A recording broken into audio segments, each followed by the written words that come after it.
understand how someone would share something like that. In a world of presidential trolling, and that's the world now, right? The president's a troll. Media literacy is even more essential. Because he often tries to say he's just joking, he's just pretending, he's playing around, he's fun, meetings. But it's important to see that people take these seriously, including the people that are in them, the subjects of the videos. Say, hey, this is propaganda. This isn't a joke. It's not a meme. It's propaganda. It's a really interesting response from those fathers. Because it shows what it's like when you're a private person suddenly thrust into the public sphere. And frankly, you need literacy for that too. You need media literacy to know how to handle those moments when subjects are going viral for all the worst reasons. Briefly, formally, a White House communications director. And now, Mooch, you look at the president in his rally in Tulsa, and you say there's going to be more rage, more anger between now and November. It sounds to me like you're just forecasting more of the same between now and election day. Is that right? It's if you look at a Venn diagram, Brian, there's really only one strategy left for him, and that is to propel that rage and anger and try to split the society and see if he can have a tribal leadership win here. He's got to get that base turning out in exponential levels to where it was in 2016. Otherwise, he's going to get annihilated. And so, there were several disgusting things that he did last night. The one that upset me the most was Omar. I don't understand what he's saying. He's talking about her wanting to run the country like Somalia. So that is a racist, nativist trope that has been propelled into society for 150 years. He's then saying that he doesn't want to test people because if you test people, then the numbers go up.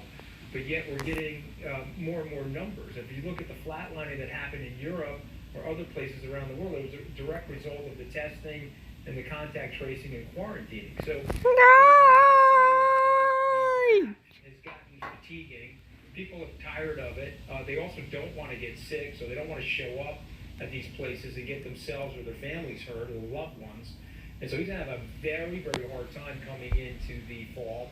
Last point, there's a wonderful mosaic of Americans that are coming together and binding together to beat him. And so that will happen, but, people need to stay vigilant because he's a tough turkey and, he's a full-blown racist and he's going to pull every racist that he can from now until November. I'm sure you'll love hearing him say it's a memorable phrase.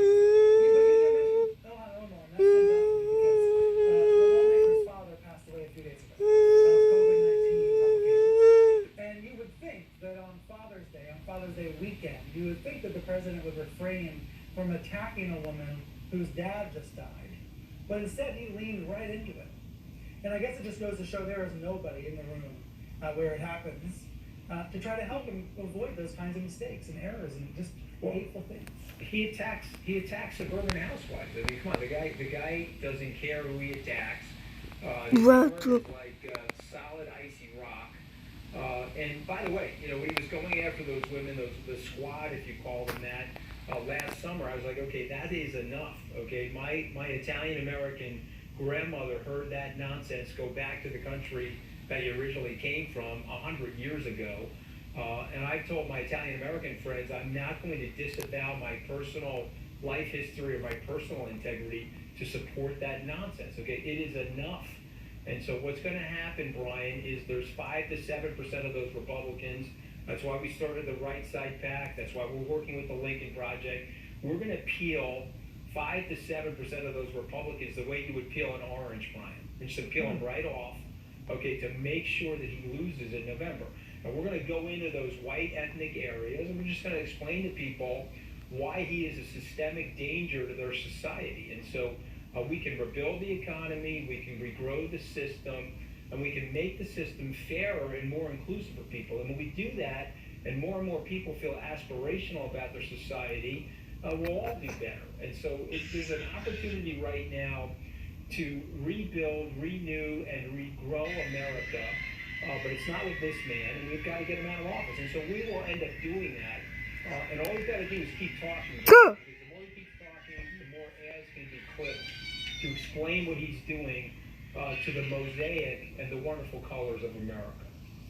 Anthony, thank you for coming on. Happy Father's Day. Hey, happy Father's Day to you too. Good to be here.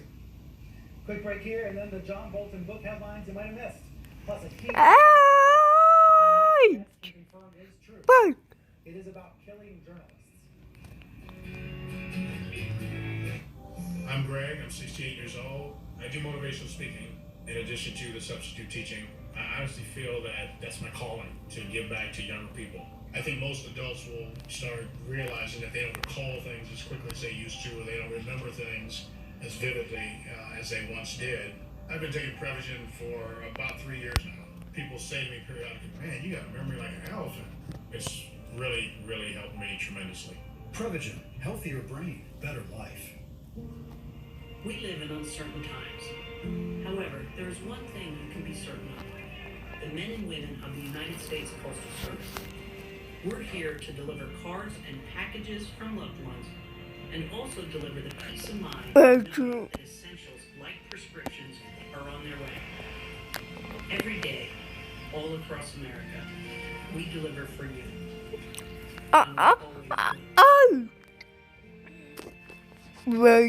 Today, as the world reimagines the future, that's future of the brighter days ahead, better tomorrow, cherish the richness of life.